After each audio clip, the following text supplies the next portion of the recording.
show you how to make a delicious ham and Swiss cheese slider. It is so great to take for parties. You can have it as an appetizer, you can have it as a main dish, you can use it at outdoor barbecues, your game day parties. It's a crowd pleaser. Kids love it, adults love it. It's super simple to make. You're gonna love it. So we're gonna start with our King Hawaiian sweet rolls. These just add that extra touch of sweetness that make it so good. You could use regular dinner rolls, but I really do prefer the King Hawaiian sweet rolls. And I am using my Bake Boss silicone bakeware. I love this stuff. I love the silicone. It's non-stick, so it just cleans up so easily. Things come out so easily. Not all silicone bakeware is created equal though, and I want to tell you why. There is a pinch test you can do, and if this were to turn white while I'm pinching it, that would tell you that the silicone is full of fillers. Since this doesn't turn white, it is pure silicone, no fillers added.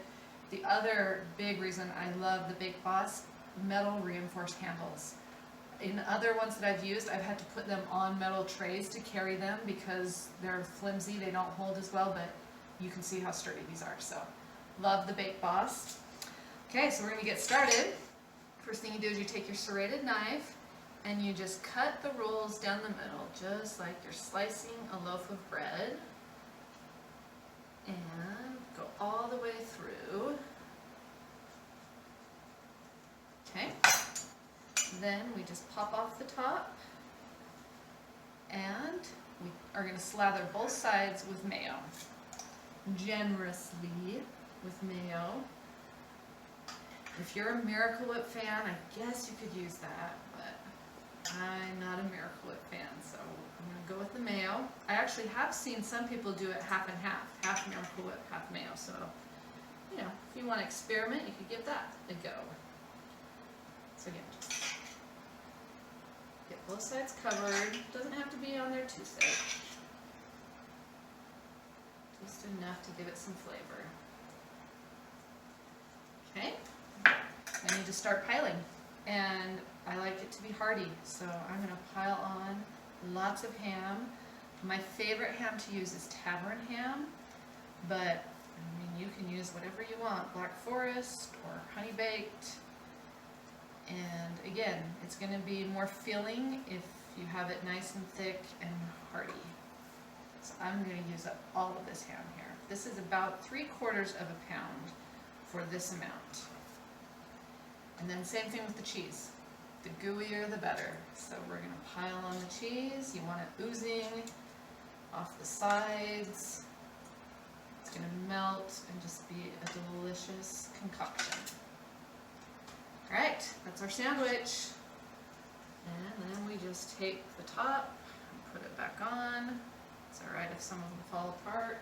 Just hook them back together. And then we just stick it in our pan,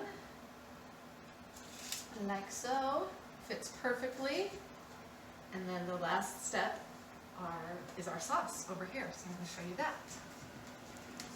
So in here, I already have melted a 1/2 cup of butter.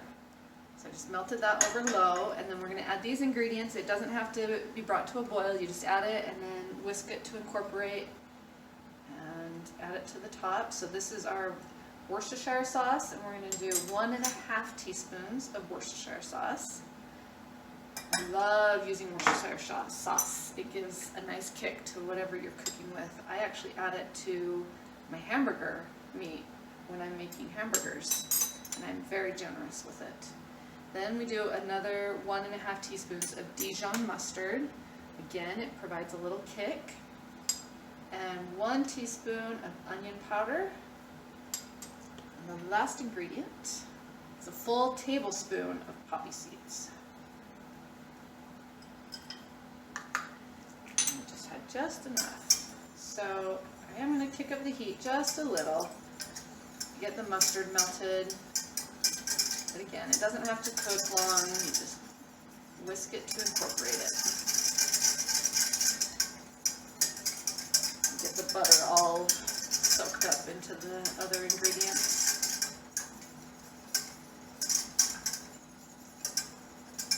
Alright, that looks fabulous. So then, bring it over. drop it on top of our sliders. We're going to use the whole amount. You just want it dripping all over into the sides, in between. Yummy, delicious topping.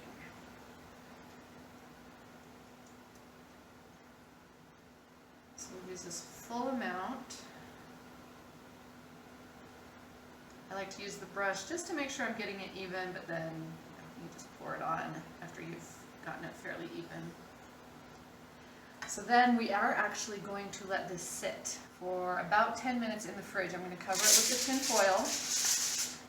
And even though we had the melted butter, we then want the butter to set up. So we're going to pop this in the fridge for 10 minutes, then we'll come back and bake it. Okay, it's been 10 minutes. It sat in the fridge. The butter hardened a little bit. So now we're just going to put it in the oven at 350, and we're going to let it bake 20 minutes. And that should be plenty of time for the cheese to melt nicely and the ham to get nice and warm. So we'll check back in 20 minutes. All right, it's been 20 minutes. So our rolls are done. Just gonna take them out of the oven. Again, love the metal reinforced handles on those, on the pans. This is gonna be a gooey yumminess. Yummy sandwich. See that gooiness? And there you go, a ham and cheese slider.